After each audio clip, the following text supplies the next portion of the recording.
Salutations voyageurs, dans cette vidéo je vais survivre 600 jours en hardcore sur Minecraft. Cette vidéo est bien évidemment la suite des 500 premiers jours que vous pouvez regarder ici. Et sans plus attendre, nous avons un royaume à étendre. Et quoi de mieux pour se remettre en forme qu'un petit Wither? Il m'a fait pas mal de dégâts par contre, c'est pas très prudent. Oh, mais ça a bien poussé ici. J'ai tout récolté et j'ai passé la nuit à tout replanter. On m'a dit dans les commentaires qu'il fallait rester près des œufs de tortue pour qu'elles naissent, donc on va tester cette théorie. Et c'est seulement à la moitié du jour 502 que j'ai terminé. Mais l'île est presque complète maintenant, c'est beau à voir. Par contre, les œufs n'ont pas éclos, et il y a bien celui-là qui a une texture craquée, mais c'est pas très glorieux. Un peu d'argent me remontera le moral. Le quadruple beacon de l'End a sérieusement tanké mes stocks. Mon économie est sur les genoux. Et c'est pas tout ça, j'ai quasiment plus de fer, plus d'or, plus de redstone, bref, il est temps de se refaire, les nains se moquent de moi. Et c'est exactement ce que je suis parti faire jour 503. Je suis parti assez loin pour avoir de la génération 1.17 et j'ai trouvé plein de petites caves mais peu intéressantes. En fin de journée, j'ai abandonné et ai décidé de creuser au pif et j'ai bien fait car je suis tombé sur une mine abandonnée. Il y avait même des diamants. Vous avez un regard bien énervé.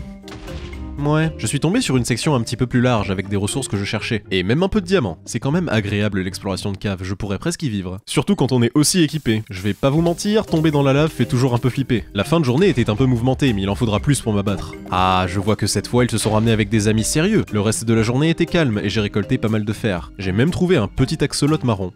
Insolite. Le jour 506 était intéressant. J'ai trouvé des glowberries et je sais pas ce que c'est. Je suppose que ce sont des fruits qui brillent dans la nuit. Et en fin de journée, on dirait bien que j'ai fait le tour de la caverne. Il est temps d'en trouver une autre. C'est aussi une bonne excuse pour récupérer de la deep slate. Ce bloc est bien trop beau. J'ai creusé en ligne droite toute la journée et j'ai trouvé pas mal de fer, de redstone et de lapis. Par contre, aucune caverne à part cette crevasse sous l'eau avec des axolotes mourant sur des blocs de magma. Beaucoup moins insolite. Toujours à miner en ligne droite jour 508 parce que je suis têtu et que mes shulkers ne sont pas encore pleines. Et j'ai trouvé une caverne en milieu de journée. Elle était toute petite mais chargée de ressources. Que l'on donne une augmentation à celui qui a implémenté la compression des ressources. Oh, et la petite surprise en fin de journée, mes shulkers se remplissent. Ce jour sera probablement le dernier dans les mines. Ah, voilà une belle crevasse, qui en plus donne sur des... Ça va, j'ai rien. Oh, mais c'est très joli. Il est temps de remonter, et après presque une semaine sous terre, le soleil était presque éblouissant. Bon, maintenant il faut que je retrouve mon chemin. C'était plutôt rapide, j'étais pas loin. Et après décompression, voici tous les minerais récupérés. J'aime cette mise à jour. J'ai passé la journée à récupérer de la lave et à remplir les fours, et j'ai fait quelques profits avant d'aller me coucher. Dans mon marais, il y a une hutte avec une sorcière que j'aimerais capturer. Cette hutte du Berlu s'est empoisonnée elle-même, mais j'ai réussi à la piéger. Elle sera Scarlett. Parce que c'est une sorcière. Maintenant que c'est fait, on peut reprendre une activité normale. Une de mes prochaines constructions demandera pas mal de verre, donc j'ai récolté et remis mes fours à chauffer en fin de journée. Mais en attendant, il y a quelque chose qui me titille depuis pas mal de temps. Pour accéder à mon portail de l'End, déjà c'est moche, mais en plus je dois me casser les genoux pour y arriver. Et il est maintenant temps de faire quelque chose de plus lourd, léger, professionnel. Et pour ça, je vais utiliser mon dernier beacon en stock. Par contre, ça force la délicatesse, un peu comme Superman avec l'eau. Et en fin de journée, j'avais un petit accès au portail. Maintenant, l'agrandir. Je veux faire une entrée un peu classe, donc j'ai passé un peu de temps à essayer de faire un cercle qui a du sens. Je pense que ça ira. Je suis un nain et je creuse un trou. C'est bizarre de devoir être précis en étant surpuissant. Creuse un trou. Ça tombe bien, je manquais de cobble. Et la nuit du jour 514, j'exposais le toit de la salle du portail, tout en faisant le ménage dans les cailloux. Je suis niveau 69 et je creuse un trou. Je suis sûr qu'il y a une blague à faire. Ouais, il y a un côté satisfaisant à exposer ce portail qui m'a littéralement trollé quand j'essayais de le trouver. Derrière un mur, non mais sérieusement. Mais il y en a partout de ces machins. Ouah, c'est quand même cool une fois déterré. Et pendant la nuit, j'ai utilisé toutes les larmes de ghast que j'avais pour crafter des cristaux de l'End. En fait, à chaque fois que l'on tue le dragon, ça ouvre une nouvelle porte vers les îles de l'End. Donc autant en ouvrir autant que possible avant de commencer à construire quoi que ce soit ici. Avec mes ailes et les 4 beacons, le combat contre le dragon n'est pas vraiment compliqué normalement, mais c'est surtout les Endermen qui... Ah, allez, voyons ce que ça donne. Ouch, ok, j'ai rien dit. Le combat était un petit peu trop laborieux. Pour d'obscures raisons, mon épée ne lui faisait aucun dégât. Mais avec la force de mes flèches enflammées, le dragon tombait pour la 3e fois le soir du jour 516. Il me faut une meilleure strat. Je construis une plateforme pour pouvoir sniper plus facilement les cristaux. Ça devrait accélérer le combat. Deuxième essai, voyons si c'est plus rapide. Alors, ma plateforme est juste à l'endroit où apparaît le dragon. Mais il ne l'a pas cassé en apparaissant. C'est effectivement plus pratique, mais le combat m'a quand même pris la journée. Et il a bien pris soin de détruire ma plateforme juste avant de mourir. Je suis pas content. J'ai abrégé ses souffrances par une flèche lâchée en drive-by entre les 2 yeux pour lui apprendre le respect. Et c'est un 4e dragon vaincu. On récupère de moins en moins d'XP par contre. Et on récupère pas non plus de tête de dragon. Ça aurait été classe. La seule chose que le dragon semble ne pas casser, c'est l'obsidienne, donc j'ai passé un beacon en haste et j'ai grignoté un poteau. Voilà, avec ça, on devrait être un peu mieux. Allez, round 3.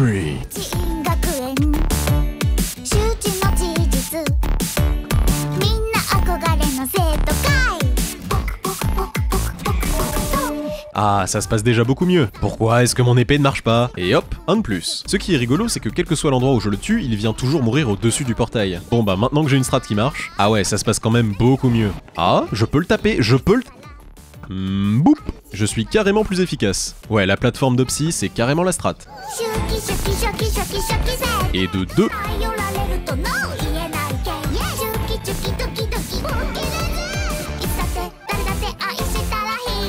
Et 3 dragons en une journée, il commence à y avoir pas mal de portails maintenant, et je n'aurai probablement pas la conscience tranquille avant de tous les avoir. Mais plus tard, ce petit séjour dans l'End m'a donné envie de voir un peu de verdure. J'ai récupéré mon métal fondu et j'ai crafté un stack de hopper. Et c'est super cher. Mais au moins je vais pouvoir expérimenter avec de la redstone. Je casse la salle d'infection, je veux mettre autre chose à la place. Je la reconstruirai en mieux. Je veux faire un système de four automatique, et en théorie ça ne devrait pas être trop compliqué. Je préfère expérimenter à Gamelon là où j'ai de la place, et si ça marche, j'en mettrai un dans ma mine. Et oui, j'ai passé la journée à faire un truc très simple parce que moi, tout ce qui a été ajouté après la bêta 1.7.3 relève de la magie. Et je fus soudain pris d'une idée. Et si je connectais directement l'usine à bambou à la partie carburant des fours? Ce sera moche, mais on est dans la partie industrielle, donc on n'est pas à ça près. Et victoire, ça marche. Puis j'ai expérimenté avec différentes variations de Deep Slate jusque dans la nuit. Hey, j'avais prévenu que j'étais une bille en déco, ok? On recouvre ça. Bon, c'est pas beau, mais ça marche. Et j'ai surtout plus de Deep Slate. C'est pour ça qu'on cuira à la belle étoile. Mais ça marche. Avec carburant automatique en prime. Essayons avec le sable qu'il me reste. J'ai voulu faire mes échanges du matin, mais je n'ai plus d'argile. Où va le monde? Voilà, ça va mieux. Et j'ai passé la soirée à retirer tous les chemins de terre en hauteur. C'est un pays d'or et d'émeraude, il y a un minimum de standards. J'ai besoin de lave, mais mon chemin pour y accéder est quand même sacrément paysan. Donc je vais régler ça jour 526. Comme toutes les constructions, je fais ce qui me passe par la tête, et j'aime le vert. Toujours dessus jour 527, et je pense que les grilles rendent plutôt bien. La construction est terminée, simple et efficace. J'ai passé le reste de la journée à crafter des seaux et à récupérer de la lave. Je veux que mes fours automatiques soient toujours prêts. Toujours dessus jour 528, ces trucs sont bien plus gourmands que ce que je croyais. Et quoi de mieux pour tester ça qu'une bonne fournée de sable? Ça tombe bien, je suis à court. J'ai creusé devant le coucher de soleil, dont la lumière orangée vint caresser mon visage dans une douceur approbatrice. Les maîtres du sable vont plus avoir grand chose à maîtriser ici. Je terminais de pelleter jour 530 et je fus distrait par un lapin. Oh. Allez, et que la cuisson soit bonne. Tous les fours n'étaient pas allumés, alors j'ai récupéré encore plus de lave. J'ai commencé la journée en réparant ma pelle. Ah, que ferais-je sans vous? Il manque quelque chose ici. Est-ce que vous pouvez deviner ce que c'est? Toujours pas? J'ai eu 3 têtes assez rapidement, donc j'ai continué pour le reste de la journée. J'en ai déjà une dans mes coffres. Si je pouvais en avoir 5 aujourd'hui, ça serait parfait. Et en fin de journée, c'est 6 squelettes qui m'ont fait don de leur crâne. Il faudra penser à rendre le chemin plus praticable à l'avenir. Et vous savez ce qui vient après, l'exercice du matin. J'ai tué les 2 withers, mais légèrement paniqué lorsque je n'ai pas trouvé la 2e étoile. En fait, elle était bien plus loin que l'endroit où était mort le wither. Bizarre. Je voulais remonter, mais un squelette en avait décidé autrement. Ça suffit! Je suis revenu à Gamelon et les minecarts agissaient... bizarrement... Et voilà un truc qui a pas changé depuis la bêta. Je veux faire une grande salle d'alchimie, le contour sera en quartz, mais j'ai envie d'utiliser les nouveaux blocs à l'intérieur. Donc j'ai récupéré du bois bleu dans le nether le reste de la journée. J'ai réalisé avec effroi que ma faune n'a qu'Efficiency 4. Je vais essayer de régler ça aujourd'hui. J'ai eu un livre Efficiency 4 à mon 3e essai, et hop, un outil parfait. Et c'est clairement plus la même histoire. J'ai continué à récolter pendant une bonne partie de la journée et la nuit j'ai posé quelques blocs histoire d'expérimenter. Je suis aussi à côté des tortues, donc en même temps ça devrait aider. J'ai envie de donner un côté mystique, j'expérimente avec des patterns aléatoires. Le jour se lève, jour 535, et c'est sous la pluie que je continue. Je veux donner l'impression que la pratique de l'alchimie a corrompu la salle et que des trucs poussent dans tous les sens de manière incontrôlée. Et je pense que l'effet est là. C'est bordélique, tout comme moi. Mais cohérent. Jour 536, je place les stands d'alchimie et je prépare la chambre de Scarlet. Et maintenant, c'est plus délicat, mais va falloir l'y emmener. On peut placer des rails sous l'eau. Alors ça, c'est nouveau. Ça va aussi grandement faciliter l'aménagement. Tout est sous contrôle. Et bah voilà, alors. Chouette ce nouvel appart. On va pouvoir retirer cette mocheté, mais avant, voilà, la famille est au complet. Et ça part. J'ai vendu un peu avant de dormir et j'ai l'impression que les prix remontent tout doucement. Et ça ne me plaît pas. Ça veut dire qu'il leur faudra très certainement des rappels. J'utilise mes 2 neurones dédiés à la décoration pour essayer de trouver un pattern. J'en ai fait un vers le haut et un vers le bas, mais je pense que je préfère celui vers le bas. Bon, Scarlet a pas l'air de partager ma vision des choses. Elle le lui sera donc enlevée pour la 2e fois. En positionnant correctement les escaliers, on peut vraiment faire des trucs sympas. Alors c'est bizarre, mais j'aime bien. Ça rentre bien dans le thème. Par contre, niveau quartz, ça part beaucoup trop vite. J'ai terminé les murs pendant la nuit et... honnêtement... j'adore ce que ça donne. Je m'occupe du côté de Scarlet pendant qu'elle s'empoisonne toute seule, tellement elle adore cet endroit. On en a déjà parlé, c'est pour ton bien. Je m'occupe du toit, j'ai une idée qui sera soit cool, soit pas cool. Vous avez vu comment je suis précis? J'ai plus de quartz, j'ai terminé le toit pendant la nuit, j'aime que ce soit ouvert. Jour 541, je m'occupe de l'entrée, et heureusement, j'ai des réserves de quartz. Et le soir, la construction est terminée. Ça rend bien comme je l'avais imaginé, et c'est ma construction la plus détaillée jusqu'à maintenant. Et en plus, il y a même une habitante, j'aime beaucoup. Les minecarts se bloquent systématiquement sans raison. J'ai peur que ce système ne soit pas assez stable. Va falloir en trouver un autre. Mais pas maintenant, comme après toutes les constructions prenant plusieurs jours, j'ai envie de conquête. Je prépare donc des potions de respiration et des potions de chat. Je vais partir à l'assaut des océans. Je n'ai pas encore mis les ingrédients dans la nouvelle salle à potions, donc je les fais à la base pour l'instant. J'ai fait ça une bonne partie de la journée et j'ai rempli une shulker entière que j'ai renommée potion parce que c'est beaucoup trop pratique. Et je n'ai pas oublié le délicieux argent et le niveau 69 avant d'aller dormir. Préparez les provisions, les fusées, les bateaux. Cette expédition promet d'être pleine de gloire. Il est temps de partir à la conquête des eaux. À peine étais-je parti que je suis tombé sur un campement de bandits, ce qui peut être très utile pour générer des raids. J'ai continué en bateau accompagné par des dauphins et j'ai exploré une mini-cité sous-marine avec des blocs que je ne connaissais même pas. Et j'ai trouvé une carte au trésor. Et les zombies ne savent toujours pas nager. Un petit avait un trident, j'ai voulu lui prendre mais il l'a emporté dans la mort. J'aimerais en avoir un cela dit, donc je reste dans l'eau pendant la nuit. Je suis revenu sur la terre pour chercher un trésor et un creeper a manqué de me tuer. Leçon retenue. La nuit est toujours aussi dangereuse. J'ai récupéré le petit trésor et repris ma route. Les potions de vision nocturne sont ma nouvelle feature préférée. J'ai fouillé des bateaux, mis un peu de temps avant de trouver un deuxième trésor et j'ai continué mon exploration. J'aimerais trouver un temple. J'ai continué d'épave en épave et... Wow, ok, c'est énorme. On dirait de l'amplifier. Si la prochaine mise à jour les rend encore plus grandes, ça va être incroyable. Retour au trésor, je commence à avoir plusieurs perles mais rien pour faire quelque chose avec. Sur ma route, oui, il y a eu un temple, oui. Avec que dalle dedans, oui. Jour 545, j'ai découvert un bateau pris dans la glace et c'est extrêmement cool. Je savais même pas que c'était possible. Toujours plus de trésors, mais aucun temple. Cela dit, les paysages sont agréables. Jour 546, après avoir looté un trésor, j'ai enfin trouvé un temple. Et il y avait une épave juste à côté. Potion de respiration, et c'est parti. La morsure de Poco est très efficace contre ces sashimi qui bougent. J'ai tué les 3 gardiens en une demi-journée et ai attendu que Mining Fatigue soit fini. Et j'ai pu récupérer l'or et les éponges. Puis j'ai dormi à la belle étoile. C'était une bonne journée. Le matin du jour 547, j'ai encore trouvé un bateau émergé, mais cette fois en hauteur. La génération devient de plus en plus bizarre. Le coffre contenait de l'XP en bouteille, et ça pour réparer mes élytras c'est parfait. Du coup c'est sympa les perles, mais j'en ai déjà 9 et je peux rien faire avec sans coquillage. Et ça j'en ai toujours pas trouvé. La journée s'est terminée par un portail abandonné et une petite épave. Pas grand chose aujourd'hui. C'est seulement à la fin du jour 548 que j'ai trouvé un autre temple. Cela dit je commence à être à court de potions de chat. Donc une fois le temple conquis, je rentrerai au royaume. J'ai rapidement trouvé et tué les 3 gardiens, je suis devenu bien meilleur dans ces labyrinthes. Puis je suis allé pêcher en attendant que Mining Fatigue s'arrête. Yummy. En fait la vraie récompense ce sont les éponges, y a pas vraiment beaucoup d'or. J'ai voulu rentrer par le Nether, mais j'ai réalisé que je n'avais pas de briquet. J'ai donc gratté sous l'océan à la recherche d'un silex que j'ai fini par avoir. Et de retour par le Nether, grâce à ma boussole du futur, j'ai facilement retrouvé mon chemin. Et ça fait du bien d'être à la maison. J'en ai profité pour sécher mes éponges et c'est carrément plus rapide comme ça. Je fus cela dit pris d'un doute, je suis donc allé vérifier le tout premier temple que j'eus conquis dans les 200 premiers jours. Et effectivement, je n'avais pas récupéré les éponges. Et il n'y avait non pas une, mais bien 2 salles d'éponges. J'en croyais pas ma porte. Je suis revenu pendant la nuit avec un stack d'éponges en plus. Ça, c'est stonks. Quand je suis revenu à Gamelon, le minecart était recoincé. Ouais, va vraiment falloir changer ça. Mais il est temps de voir plus grand. Mes citoyens veulent plus d'émeraudes pour les rues gamelonnaises. Je construis donc une plateforme en hauteur dédiée à l'infection de masse. C'est un peu la version 2 du box en verre, mais avec une réinfection intégrée. J'aime construire en hauteur avec du verre. Peut-être que je suis comme Mario, la tête dans les nuages à la recherche d'une référence cachée. Les coffres de laine émettent de la lumière. Découverte du jour. J'ai continué ma plateforme de 40 par 40, jour 552. J'ai survécu plus de 500 jours, je veux que mes constructions soient grandes. Et j'aime le verre. Et j'ai terminé la nuit tombée. Certes, ce n'est pas accessible quand on ne peut pas voler, mais j'ai 9 paires d'ailes, ça devrait aller. Je construis une plateforme de spawn, j'aurais besoin de zombies et j'ai pas envie d'aller les chercher tout en bas. Il y a vraiment quelque chose d'agréable à construire en l'air. Un sentiment de domination de ces terres. Et c'est exactement ce qui se passe. Ça devrait être assez grand. J'éclaire pour l'instant, je n'ai pas encore l'infrastructure pour accueillir mes zombies. La nuit tombée, je suis revenu sur ma montagne près de mon bonhomme de neige pour préparer mes outils. Parce que je vais avoir besoin de neige, ce qui veut dire pelleter le même bloc comme en ahuri pendant 2 jours. Et après avoir tout converti en bloc, le soir du premier jour, j'avais une moitié de shulker remplie pour 29 pelles en pierre utilisées. Et c'est reparti, ça progresse bien. Et le soir du jour 555, la shulker est remplie. Le temps de tout transférer en haut. J'ai aussi besoin de sandstone et je ne sais pas comment s'appelle ce bloc en français. Grès ? Grémicacé ? De toute façon, c'est toujours mieux le granit. Ça a surtout le mérite d'être super satisfaisant à récolter. J'ai continué jusqu'à avoir 3 shulkers pleines, j'en ai absolument pas besoin de temps, mais c'était juste trop fun à récolter. Et le four automatique était encore rebloqué. À l'occasion, je lui mettrai un petit coup de polish. Je suis allé recharger un peu les fours en attendant. Pourquoi est-ce que seulement ces minecarts sont bizarres? Genre les autres usines fonctionnent très bien, donc pourquoi celle-là en particulier? J'ai terminé la journée en réparant mes outils et en m'endormant avec mes interrogations. J'ai l'impression que le minecart se bloque quand je rentre et sors de la zone. J'ai donc changé de place le bloc d'alimentation, on va voir si ça aide. Le temps que ça cuise gentiment, je construis l'accès au paradis. Bon, je fais ça en terre et c'est un petit peu hasardeux, mais c'est du détail. Ça va me coûter des tonnes de rails. J'aime être au-dessus des nuages. Il est temps d'essayer ça.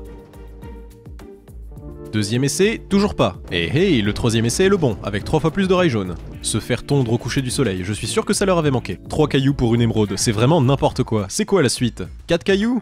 Ouf, presque inabordable. Et le minecart, c'est rebloqué. Ils sont pas codés pour tourner, c'est ça le problème? Mais ma ferme à melon aussi a un minecart qui tourne et... Ah ouais, ça faisait longtemps. On va changer tout ça en émeraude. J'ai construit la zone d'accueil des villageois. Si avec ça ils sont pas contents, j'étais en train de faire une porte à piston quand il s'est mis à neiger. Oh, c'est pas grand chose. J'ai installé les rails jour 561 et je voulais bien évidemment que Fritz soit le premier à se rendre sur Paradis. Mais il m'a bien fait comprendre qu'il était en paix avec les paysans. Celui-là ne le sait pas encore, mais il est sur le point d'avoir la meilleure attraction de sa vie. C'est beau un système qui fonctionne. Et un deuxième. Ils auront besoin d'énergie pour me faire des petits travailleurs. Voilà. Voilà, et que ça se reproduise, me forcez pas à dire la phrase. L'idée c'est d'avoir un système avec un zombie constamment à l'affût pour infecter les villageois. Et juste en baissant un levier, on amène un villageois à portée du zombie, ce qui permettrait en théorie de ne plus jamais avoir à déplacer le villageois. Par contre, je sais que c'est possible, mais c'est de l'expérimentation, donc ce sera très certainement pas optimisé. Je veux surtout pas que les villageois puissent s'échapper, donc j'ai expérimenté un peu avec leur studio Paris, leurs cellules. Ça m'a l'air bien, maintenant il me faut les bloquer de l'autre côté. Et apparemment, les villageois ne savent pas ouvrir les trappes. Et maintenant, la cage du zombie. Je me suis rendu compte que les leviers étaient un bloc trop bas par rapport aux villageois. J'ai aussi rajouté un vrai inverseur plutôt que d'avoir des leviers constamment allumés. Je sais que c'est un détail, mais ma voix intérieure ne m'aurait pas laissé tranquille. Bon, le système m'a l'air fonctionnel. Tiens, salut toi. Par contre, si un golem me tue mes zombies, on va pas être copains. Va aussi falloir que je m'occupe de l'éclairage.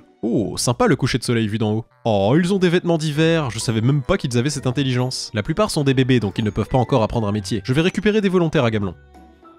C'est une blague. C'est une immense chance que vous avez. Il est arrivé à bon port, mais a commencé à suffoquer. Je l'ai libéré et réussi à le remettre dans le kart. Je l'ai bloqué. Ok, ça va être long. Troisième essai, il a l'air bien en place. Quatrième essai. Je vais tuer quelqu'un. Bon, tu vas rester là et... Attends une minute. Voilà, à fuir sa destinée, on fonce droit dedans. Essayons avec une technique différente. Ça va?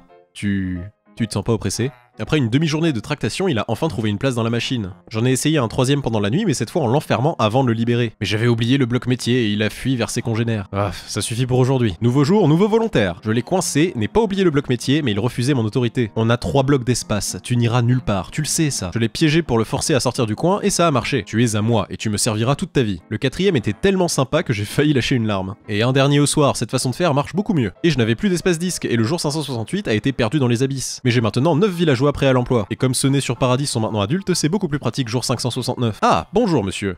Vous avez un regard bien énervé, le temps d'un aller-retour pour crafter d'autres blocs métiers, et en fin de journée il ne reste que 5 places de libre. J'ai continué à abducter jour 570 et tous les slots étaient remplis. J'ai corrigé quelques trades et boum, 18 villageois tous prêts à être utilisés. C'est glorieux à voir. Maintenant, le zombie. Après avoir tué les enquiquineurs, j'ai attiré le zombie dans la machine et comme il va errer pour l'éternité dans une salle blanche, il sera Kilby. Il est temps de ramener le matériel de chimie et d'essayer ça. Je baisse le villageois, il se fait contaminer, je relève le levier et je le soigne. Un golem a directement spawné à côté et j'ai rapidement réagi pour ne pas qu'il tue mon villageois. Il faut que je règle ce problème. Un deuxième est apparu et je l'ai abattu. Avec 2 de hauteur, ils ne pourront pas arriver au niveau des villageois. Ça devrait être bon, mais mon premier patient n'a pas survécu. Deuxième essai. Les golems spawnent au-dessus et autour, mais ne peuvent pas atteindre mes sujets. Parfait, voyons combien de fois je peux infecter un archer. Trop cher. Oui. Bien. Le temps qu'ils prennent leur dose, je m'occupe de l'extérieur de la machine. Alors tu peux pas les tuer? C'est frustrant, hein? Ouais. Alors, toujours trop cher. J'ai continué l'éclairage jusqu'au soir et j'ai légèrement paniqué quand j'ai perdu Diavolo, ma pioche fortune. Et vu comment c'est le bazar avec mes shulkers partout, bonne chance pour la retrouver. Combien? Toujours trop cher. Kilby, arrête de bouder et viens travailler. Il est temps de faire un peu d'ordre. Je suis allé transférer mes shulkers dans la salle des coffres. Enfin, j'allais faire ça et commettre l'erreur de m'éloigner de la zone et de faire despawn les zombies villageois. J'aurais légèrement été enquiquiné. J'ai vérifié le villageois que j'ai infecté 4 fois et effectivement, les prix sont redevenus pires. La limite de 3 existe bien pour tout le monde. Je n'ai pas encore trade avec eux, donc je peux toujours changer leur métier. J'ai donc attendu que les autres guérissent pour aller vider mes shulkers. Jour 574, j'ai retrouvé des nouveaux blocs en faisant du rangement. Les blocs de mousse sont vraiment bizarres. En utilisant de la substance blanche, ils s'étendent et transforment la terre en mousse. Ils rajoutent aussi des plantes un peu bizarres. Je suis allé essayer à l'extérieur et une fois adulte, elles donnent des arbres à fleurs assez jolis et de la terre bizarre. Ça doit sûrement avoir une utilité, mais la texture est assez spéciale. Les glowberries, par contre, c'est plutôt sympa. Ça pousse à l'envers et c'est sympathique. Après tout ça, j'ai récolté de la canne à sucre et je suis allé farmer un libraire pour avoir un enchantement intéressant. Un jour plutôt calme. Toujours dessus jour 575, mais cette fois, j'ai pris de quoi acheter au cas où un trade intéressant arriverait.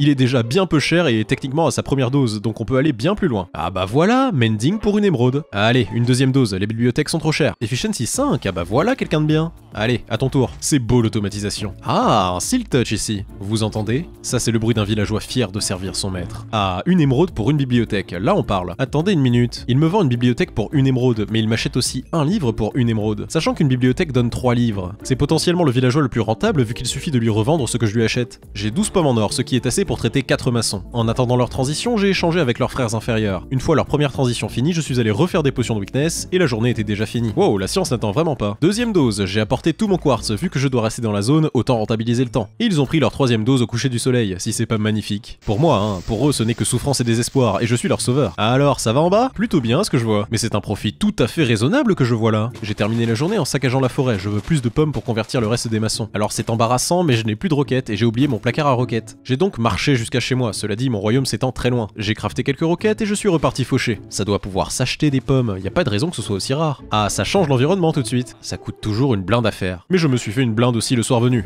Donnant. Les caisses se remplissent et ça fait plaisir. De retour à la salle d'honneur, on m'a dit dans les commentaires que les fossiles étaient des structures très rares, donc je vais l'entourer d'une protection en verre. J'ai continué de creuser la salle sans beacon pour voir si c'était beaucoup plus lent, et oui, c'est vraiment beaucoup plus lent. Hop, on paye mon nouveau beacon. La salle est juste derrière le monument des 100 000 abonnés. Ce qui est rigolo, c'est que YouTube n'a toujours pas remarqué que j'étais éligible au trophée. Ça serait marrant qu'on arrive aux 200 000 avant qu'ils s'en rendent compte. Voilà, là on parle. Je mine des couloirs vers tous les points d'intérêt de la zone, à commencer par le spawner à zombies. Mais je n'oublie pas le profit une fois par jour. Et on creuse, je suis dans mon élément. J'étais en train d'éclairer une mine abandonnée quand j'ai trouvé un deuxième fossile, juste derrière le spawner à araignées. J'ai continué à explorer et j'ai trouvé un autre spawner à araignées juste à côté du premier. Cet endroit va vraiment devenir un beau musée. On va dégager tout ça, et en fin de journée j'avais dégagé les 2 spawners et un fossile. Je vais avoir besoin de beaucoup plus de verre. Pour les spawners, je veux quelque chose de différent. Pourquoi les lampes sont aussi chères? Finalement, je me suis arrêté sur cette idée que je trouve assez cool. On a vraiment l'impression que les spawners sont des batteries. Je vais avoir besoin de béton noir. Aïe. Du béton noir donc. J'entoure le tout et ouais, ça rend trop bien. Au suivant. Et en fin de journée, le deuxième était complété. Il est temps de s'occuper du spawner à zombies. Et la 3e chambre est complétée. Je veux que le reste de la construction soit en émeraude et en quartz, donc c'est définitivement un gros projet. J'ai ramené des pierres à vendre en revenant. J'ai envie de traiter les autres maçons, mais ça me force à rester dans la zone. Or, j'ai besoin de potions de résistance au feu, car il me faut aller sur mon parking. Ça va Scarlett? Il me faut au moins 9 têtes de Wither, donc Boltan niaisé. J'en ai très rapidement eu 4, c'est bon signe pour la suite. Je suis tellement puissant que je peux one-shot les zombies sans aggro les autres. Et j'ai eu 3 têtes de plus jour 589. Jour 590, j'ai un petit peu foncé dans la mêlée et malgré mes 4 beacons, je me suis retrouvé à 1 cœur. Mais à quel point les mobs font mal au juste. J'ai récupéré 2 têtes de plus et je suis rentré chez moi. Enfin, je suis surtout rentré dans les murs, mais arrête, c'est embarrassant. Je n'ai plus de poudre à canon, donc j'ai AFK pendant la nuit au-dessus de la ferme à creeper. Et je devais être en train de lire vos commentaires car j'étais toujours pas de retour jour 591. Ah, voilà qui est mieux. Depuis que j'ai découvert que l'on pouvait teinter le verre, j'ai pas mal d'idées qui me sont venues. Et il est temps de rendre cette entrée glorieuse. J'essaye un truc, on va voir ce que ça donne. Si ça rend comme je l'imagine, ce sera cool. Par contre, ça prend une tonne de verre et pour revenir dessus, c'est une épreuve. Non. Allez, enfin. J'ai continué jusque dans la nuit. Et au-dessus d'une certaine hauteur, le portail disparaît. Voilà, c'était l'info du jour. J'ai plus de verre, donc j'ai récupéré tout ce qui traînait un peu partout. J'ai une idée pour améliorer ça. En plus, ça va me rendre un peu de verre. Il faudrait peut-être que je dorme. Toujours dessus jour 595, ce truc est massif. Ah, ça commence à prendre forme. Jour 596, je suis arrivé à court de verre pour de vrai et... j'adore, ça rend super bien. C'est massif. Il faudra monter encore plus haut, mais je garde l'idée. Je veux m'occuper de l'intérieur maintenant et j'aurai besoin de ces blocs. C'est une forteresse que j'ai déjà nettoyée, donc la récolte s'est faite assez rapidement. Mis à part quelques altercations avec des individus récalcitrants, c'était une bonne journée. J'ai continué un peu jour 598 et je suis rentré. La difficulté, c'est de continuer le pattern vers le bas. J'ai fait le maximum pendant la journée. Demain sera une préparation au combat. J'ai réparé mon arc et suis arrivé pile au niveau 69. Nice. Je récupère tout le fer que je peux trouver, je vais avoir besoin de renfort. J'ai fait des provisions et bien tout vérifié pour ne pas avoir de surprise. J'ai placé mes golems. Et il est temps de combattre.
Et c'est comme ça que j'ai survécu 600 jours, en hardcore, sur Minecraft.